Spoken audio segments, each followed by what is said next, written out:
지난 시간에 사도행전 3장은 기적의 이야기와 설교 이야기가 같이 간다고 말씀을 드렸습니다. 기적 이야기는 10절로 되어 있는데 그 기적을 설명하는 설교, 베드로의 설교는 11절에서 26절까지 분량이 2배 정도가 됐다 말씀을 드렸습니다.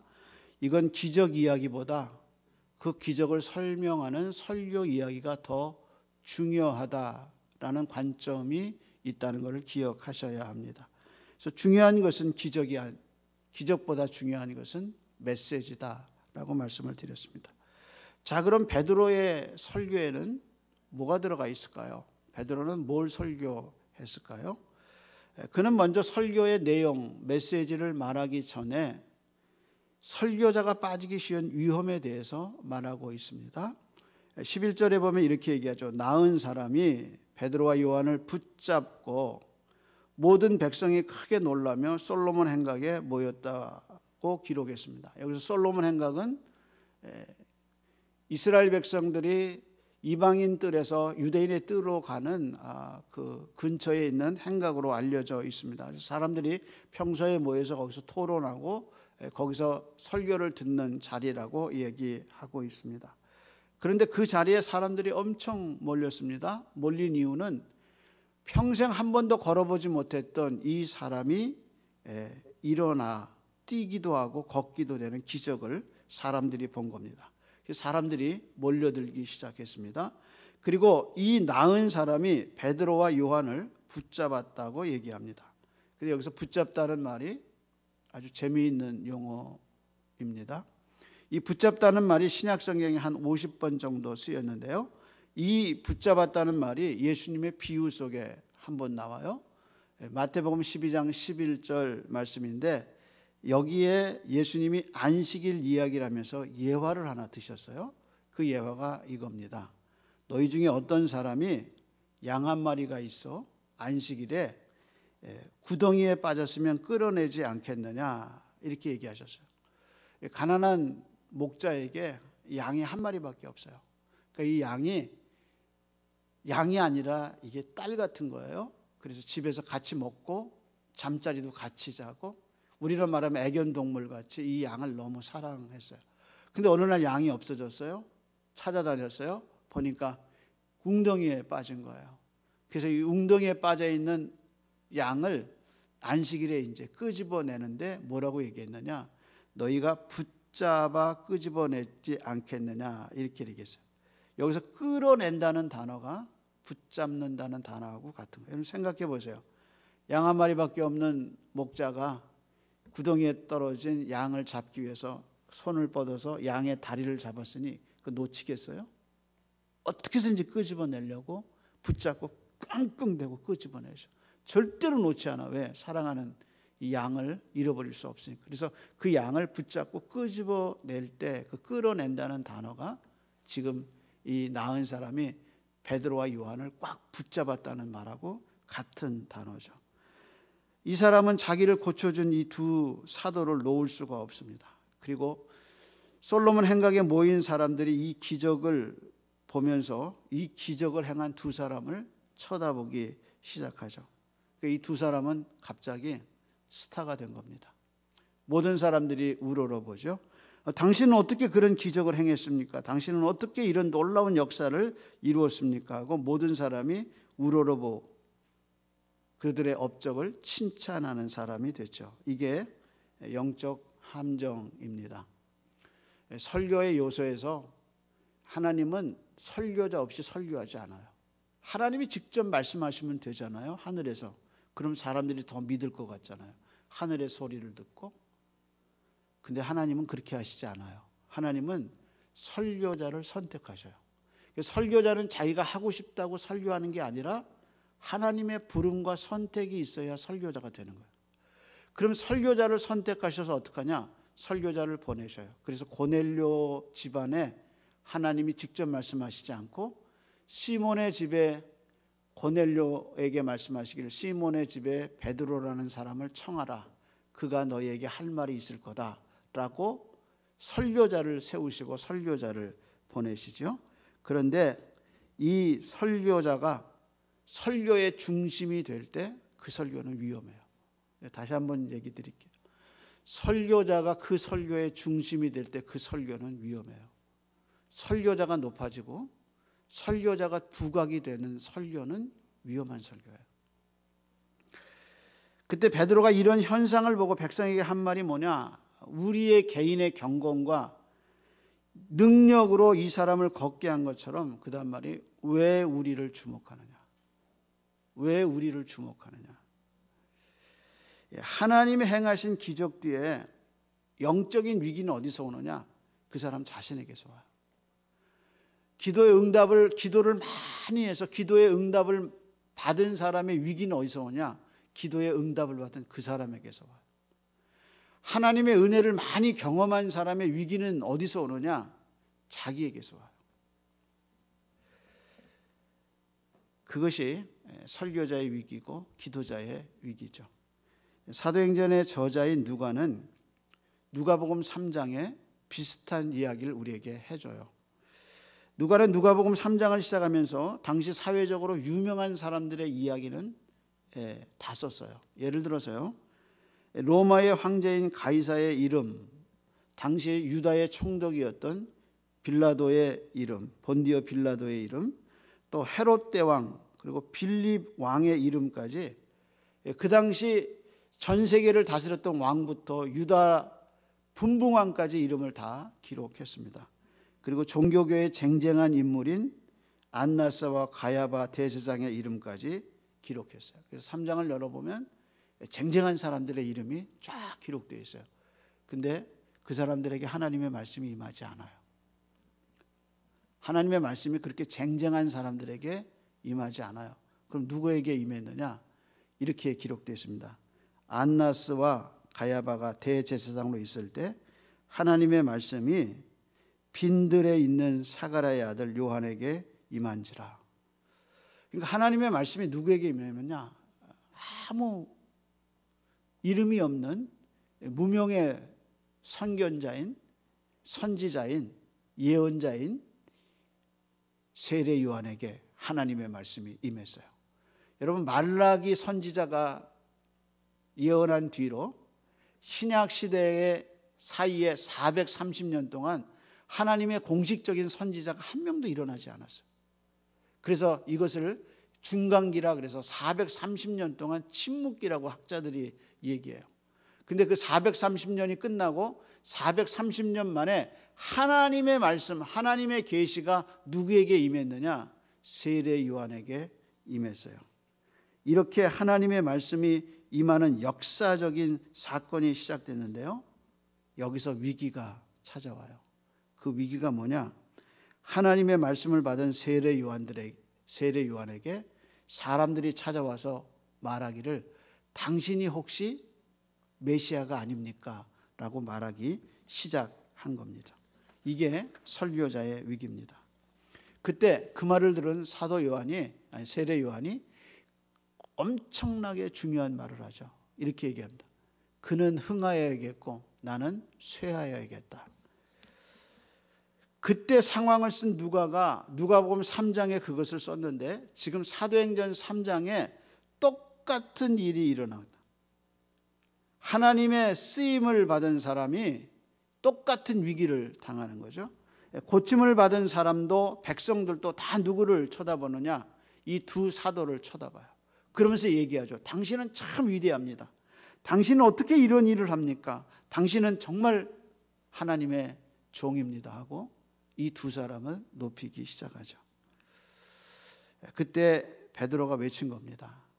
왜 우리를 주목하느냐? 우리의 권능과 경건이 이 사람을 일으킨 게 아니다. 여기서 경건이라는 말은요, 이게 그 사람이 갖고 있는 훌륭한 성품을 의미해요. 본받을 만하죠. 그리고 따라갈 만하죠. 그래서 경건이라고 그랬어요. 성품이 하나님을 닮아가는 성품이에요. 근데 그 성품이 사람을 살릴 수가 없어요. 내가 아무리 하나님을 가까이 하고 하나님을 사랑해도 내 능력으로 무엇을 이룰 수가 없어요. 그래서 베드로가 얘기한 겁니다. 우리의 능력과 경건이 이 사람을 일으키지 않았다. 그러면 뭐가 일으켰느냐? 너희가 잡아 죽인 예수 그리스도의 이름이 이 사람을 일으켰다. 많은 영적 리더들이 함정에 빠지는 것은 사람이 모여들고 어느 날 이 사람을 찬양하기 시작하면 어느 날 설교자 속에 그런 생각이 들어요. 또는 기적을 행하는 사람 마음속에 자기에게 뭔가 특별한 은혜가 있다고 생각하기 시작하는 거예요. 그래서 하나님이 자기를 쓰시는 것이 자기에게 무슨 특별한 능력이 있고 은혜가 있어서 하나님이 자기를 쓰신다고 생각하기 시작하는 거죠. 그것이 설교자의 위기입니다. 베드로는 그걸 단호하게 거절하면서 이렇게 얘기하죠. 왜 우리를 주목하느냐? 이 사람을 낫게 한 것은 우리가 아니라 나사렛 예수의 이름이다 라고 말하죠. 그래서 사도행전 4장 16절 한번 보세요. 뭐라고 얘기했나? 단호하게 거절하고 16절. 그 이름을 믿음으로 그 이름이 너희가 보고 아는 이 사람을 성하게 하였나니 예수로 말미암아 난 믿음이 너희 모든 사람 앞에서 이같이 완전하게 낫게 하였느니라. 누가 낫게 했느냐? 예수 이름이라는 거예요. 사도행전에는 수많은 사람들의 이야기가 나옵니다.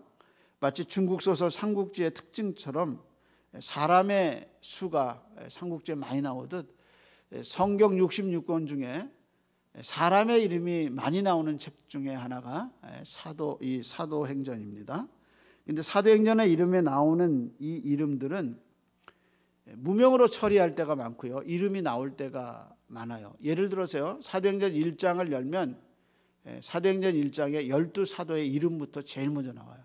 그래서 베드로, 야고보, 요한, 빌립 이래서 12사도의 이름이 나와요.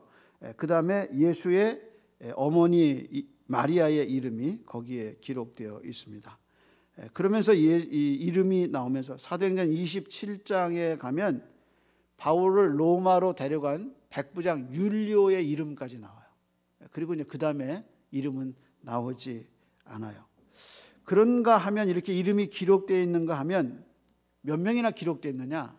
사도행전에 이름이 기록된 사람은 83명이에요. 그런데요, 83명 외에 나머지 이름은 어떻게 되느냐? 무명 처리돼요. 예를 들어서요, 같은 장면인 사도행전 1장에 120명의 사람들이 기도해요. 12제자와 예수의 동생 이름 없어요. 어머니 마리아 그리고 여자들의 소수의 이름만 기록되어 있고 나머지는 이름이 없어요. 4,000명이 예수 믿고 돌아왔어요. 한 사람의 이름도 없어요. 그 다음에 4장에 5,000명이 남자들이 예수님을 믿고 돌아왔어요. 한 명의 이름도 없어요. 사도행전 8장에 빌립이 복음을 받고 에디오피아 내시에게 세례를 주는데 그 내시가 돌아가서 아프리카에 복음을 전하는데 내시의 이름이 기록되지 않았어요. 아프리카 선교의 첫 번째 주자였던 사도행전의 기록자 이 사람의 이름이 기록되지 않았어요. 사도행전 10장의 고넬료의 가정에 설교자 베드로를 기다리면서 설교를 듣고 성령의 충만함을 받았던 고넬료의 친구들과 가족들의 이름이 하나도 나오지 않아요. 한 사람만 나와요. 고넬료 이름만 나옵니다. 그리고 중요한 사실은 이방인 최초의 교회인 안디옥 교회도 복음 전도자가 누군지 이름이 없어요. 로마 교회를 세웠는데 로마 교회를 세운 사람이 누군지 이름이 없어요. 그래서 사도행전에 보면 유럽 최초의 교회인 빌립보 교회도 이름 있는 사람보다 이름이 기록되지 않은 사람들에 의해서 성장해 가요. 중요한 메시지는 뭐냐? 사도행전의 위대한 역사는 이름이 기록된 사람보다 이름이 기록되지 않은 사람들에 의해서 전개되고 있다는 거예요. 우리에게는 이름을 남기고 싶은 욕망이 있어요. 특별히 영적 지도자인 경우에 더 이름을 남기고 싶은 욕망이 있습니다. 근데 그걸 죽여야 돼요. 영성이 깊어지면요, 자기 이름이 나는 게 두려워요. 그 이름 높아졌다가 망하는 거 많이 봤거든요.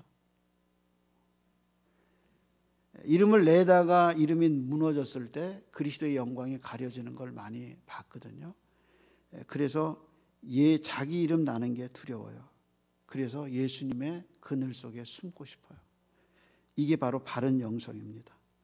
가장 존귀하게 여김을 받아야 하는 것은 설교자의 이름이 아니라 설교 메시지의 주제이신 예수 그리스도입니다.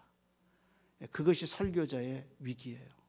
그래서 누가는 이 설교의 메시지를 전하는 설교자들이 가질 수 있는 위기에 대해서 우리에게 얘기해 주고 있습니다.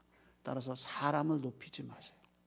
성경은 사람을 높이지 않습니다. 왕의 이야기 속에서도 왕들도 진흙에 불과합니다. 교만을 싫어하셨습니다. 따라서 사람을 높이거나 의지하지 마시고 사람을 붙잡지 마세요. 그렇다면 예수의 이름은 왜 이렇게 중요할까?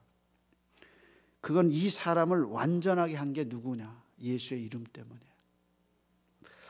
현실적으로 이 사람이 낫지 않았다면 예수의 이름은 알려지지 않아요. 예수의 이름을 주목할 이유가 없어요. 근데 이 사람이 낫어요. 그래서 베드로가 첫 번째 설교에서 한 얘기가 뭐냐?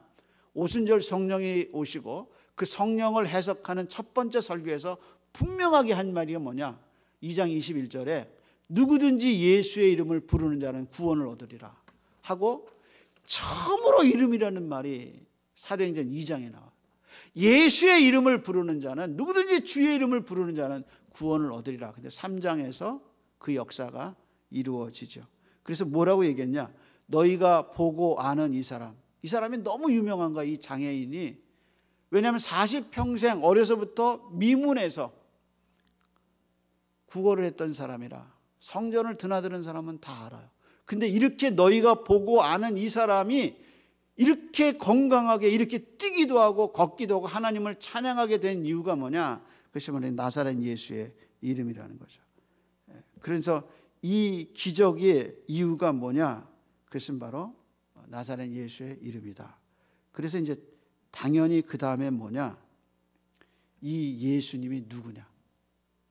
이렇게 이 사람을 온전하게 한 예수가 누구냐? 그것을 가르쳐주는 게 너무나 당연하죠.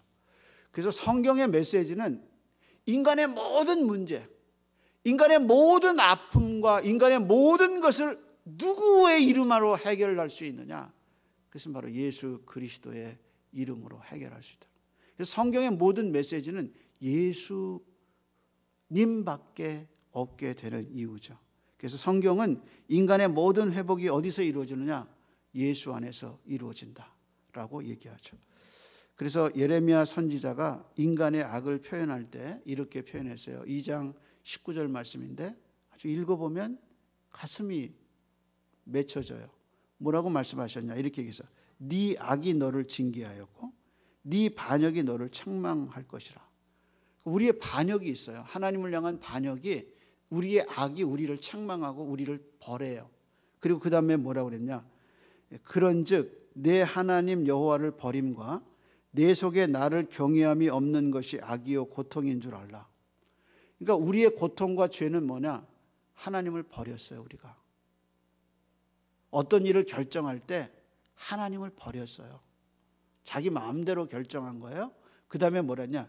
네 속에 나를 경외함이 없는 것이 악이다 그랬어요. 네 고통이다. 그리고 그 다음 말에 주 여호와의 말씀이냐라고 하나님이 인쳤어요. 그러니까 우리의 진정한 고통은 뭐냐? 하나님 없이 사는 게 고통이에요. 우리의 진정한 악은 뭐냐? 뭘 결정할 때 하나님 없이 결정하고 사는 거예요. 그래서 하나님 없는 인생을 사는 거, 그것이 우리의 고통이요, 우리의 악이에요. 이 죄가 인간의 모든 문제예요. 그래서 하나님과 불화하게 되고 하나님과 멀어졌는데, 이 인간의 모든 문제인 죄 문제를 어떻게 하나님이 해결하셨느냐? 그것은 예수 안에서 해결하셨다. 그래서 하나님의 구원의 유일한 방법은 나사렛 예수. 인간의 회복의 유일한 길이 뭐냐? 나사렛 예수죠. 그래서 예수 안에 있을 때 인간은 참 행복을 맛보고 참된 안식과 평안을 맛볼 수 있어. 왜? 하나님이 생명을 거기다 뒀으니까.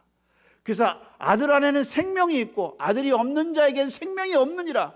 그래서 참된 살아있는 거, 살아도 산 것이 아니요 지내도 지내는 것이 아닌 인생이, 살아도 내가 사는 것이 아닌 나의 인생이 어디서 인생의 기쁨과 인생의 환희와 인생의 기쁨을 어디서 맛볼 것인가? 예수 안에서 맛본다면. 왜? 하나님이 예수 안에 평강과 예수 안에 생명을 두셨기 때문에 나사렛 예수의 이름이 높아지는 거죠. 그래서 예수 안에서 우리가 하나님과 화목을 이뤄요. 그래서 베드로는 4장 12절에 말했어요. 다른 이로는 구원을 얻을 수가 없나니 천하 만민에게 구원받을 만한 다른 이름을 우리에게 주신 적이 일이 없습니다. 그래서 구원의 유일한, 인간 회복의 유일한 길은 뭐냐? 예수, 예수, 예수란 말이에요. 근데 설교 메시지에 예수가 없어요. 가짜예요. 그건 회복이 일어나지 않아요. 세상 얘기, 정치 얘기, 살아가는 인간의 얘기, 성공의 이야기, 예수 없는 설교는 설교가 아니에요. 그건 그냥 사람을 즐겁게 하고 세울 뿐이에요. 잠깐만 편해요. 잠깐만 웃음을 줘요. 그러나 영원한 생명은 주지 못해요. 왜? 예수가 없기 때문이죠. 그래서 누가는 사도행전에 베드로의 설교를 이야기하면서 베드로의 설교자의 위험성, 그리고 베드로의 설교에 담고 있는 진정한 핵심이 뭐냐? 그것은 예수, 예수, 예수다. 우리에게 그 설교의 진수를 알려주죠. 그래서 베드로는 우선 이 예수님을 누가 보내셨냐? 하나님이 보내셨다고 얘기해요. 13절 한번 보겠습니다. 13절입니다. 아브라함과 이삭과 야곱의 그 다음 말이 뭐예요? 하나님. 곧 우리 조상의 누구예요? 하나님. 그의 종 예수를 영화롭게 하셨느니라. 베드로의 설교의 3장의 설교의 특징이 하나님이 시작하셔요. 그래서 하나님이라는 말이 4번, 5번 계속 반복. 구원의 계획은 누가 하셨냐? 하나님이 하셨다는 거예요. 구원의 방법은 누구냐? 예수 그리스도라는 거죠. 그래서 하나님, 우리 조상의 하나님이 그의 종이라는 말을 쓰죠. 이 종이라는 말이 이사야 53장에 그가 채찍에 맞음으로 우리가 나음을 입었고 그가 징계를 받음으로 우리가 평화를 누렸던 그 메시아, 그 온 인류가 기다렸던 메시아 예수 그리스도가 이 땅에 오셨다. 그래서 하나님이 그분을 어떻게 했냐? 그 예수를 영화롭게 했다는 거예요. 근데요, 구약 성경의 하나님의 특성은 자기의 영광을 아무에게도 주지 않아요. 근데 하나님이 그 영광을 누구에게 줬느냐? 그의 종 예수를 영화롭게 했다 그랬어요. 그럼 우리는 부를 때 그럼 이 영화롭게 했다는 말이 도대체 무슨 말인가? 그것은 15절에 나와요. 15절로 가볼까요? 이렇게 얘기하죠. 생명의 주를 죽였도다. 그러나 하나님이 죽은 자 가운데서 그를 어떻게 했어요? 살리셨으니 우리가 이 일의 증인이라. 그러니까 하나님의 종, 하나님의 아들 예수 그리스도가 이 땅에 왔는데 너희가 빌라도에게 내줘서 너희가 그를 죽이지 않았느냐? 그리고 살인자 바라바를 너희가 놓아주지 않았느냐? 근데 십자가에 죽은 예수를 누가 살렸느냐? 예수 그리스도를 살리신 분이 바로 하나님이시다. 그래서 부활의 영광을 그분에게 줬는데 그 누가 하셨느냐? 하나님이 하셨다. 그러면 그 예수님이 지금 어디 계시냐? 20절 보세요. 그 예수님이 다시 우리에게 오시는 장면이에요. 또 주께서 너희를 위하여 예정하신 그리스도 곧 예수를 어떻게 해요? 보내시니. 다시 예수님이 이 땅에 오신다는 거예요. 그러면 그 예수님은 지금 어디 있냐? 21절에 있죠. 21절 이렇게 얘기하죠. 하나님이 영원 전부터 거룩한 선지자들의 입을 통하여 말씀하신 바 만물이 회복할 때까지 하늘이 마땅히 그를 어떻게 했어요? 받아두리라. 그러니까 이 베드로의 이 설교 속에 예수님의 십자가의 죽음과 예수님의 부활과 예수님의 승천과 그리고 예수님이 이 사람을 지금 예수의 이름이 회복한 것처럼 만물, 이 망가진 만물을 회복하는 그 예수 그리스도의 재림의 이야기까지 베드로의 설교 속에 예수님의 모든 것이 담겨 있죠. 그러면서 인간의 참된 회복은 어디서 일어나느냐? 이 예수 그리스도에게서 일어난다라고 얘기하죠. 그것이 놀라운 거예요. 그래서 이 예수님이 이렇게 오셔서 우리의 구원과 우리의 미래의 모든 것을 완성하시는 주님의 모습을 우리에게 가르쳐주죠. 따라서 베드로의 설교는 이 예수 그리스도에게 초점이 있는 겁니다. 그러면서 우리에게 권면하는 권면이 하나 있습니다. 한번 그 권면을 찾아보겠습니다. 19절입니다. 다 같이 한번 읽어볼까요? 그러므로 너희가 회개하고 돌이켜 너희 죄 없으함을 받으라. 이같이 하면 새롭게 되는 날이 주 앞에서부터 이를 것이니라. 뭘 회개해야 되느냐? 이 예수를 바라보지 못하고 사는 것. 하나님의 회복의 방법은 나사렛 예수 그리스도 안에 있는데 이 하나님의 섭리를 반역하는 거예요. 그래서 무슨 일을 결정하거나 뭐를 할 때 예수 없이 내 마음대로 결정하고 사는 것. 그 생명의 주를 죽였던 유대인들 지도자들처럼 날마다 우리 속에 예수를 죽이게 되죠. 이런 우리의 삶의 형태에 대해서, 이런 우리의 삶의 양식에 대해서 베드로는 분명한 언어로 이야기하고 있죠. 회개하라. 네가 그렇게 고통스럽고 네가 그 가슴속에 악이 있는 이유가 뭐냐? 네가 나사렛 예수를 바라보고 의지하지 않기 때문에. 유대인의 반역처럼, 유대인의 죽임, 예수를 죽인 것처럼 날마다 우리의 삶 속에서 그리스도를 바라보지 못하고 그리스도를 의지하지 않는 우리의 삶의 양태와 죄성에 대한 경고죠. 따라서 우리에게 필요한 게 뭐냐? 믿음의 주여 온전케 하시는 예수 그리스도를 다시 바라보고 그분의 뜻과 그분의 은혜를 사모하며 살아가는. 더딜 것 같죠? 더디지 않아요. 늦을 것 같죠? 늦지 않아요. 길이 없는 것 같죠? 길이 없지 않아요. 예수 그리스도는 길이요, 진리요, 생명이기 때문입니다. 기도하겠습니다. 하나님, 예배 속에 불러주셔서 세상에서 잃어버렸던 진리를 듣게 하시고 세상에서 들어보지 못한 십자가의 죽음과 부활을 듣게 하시고 회복의 메시지와 예수 그리스도의 이름을 듣게 하셔서 믿어지는 은혜가 주셔서 감사합니다. 다시 예수의 영광 안에 회복되게 하여 주시옵시고 나사렛 예수를 바라보고 의지하고 사람과 조직이 아니라 살아계신 예수 그리스도를 의지하고 그분의 능력 안에 살아가는 저희가 되게 붙잡아 주시옵소서.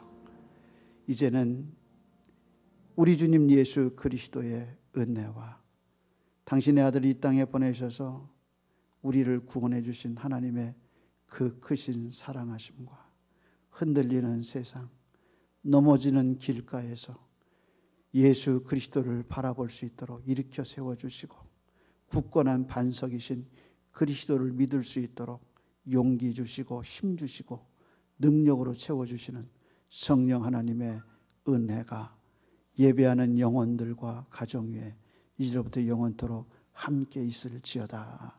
아멘.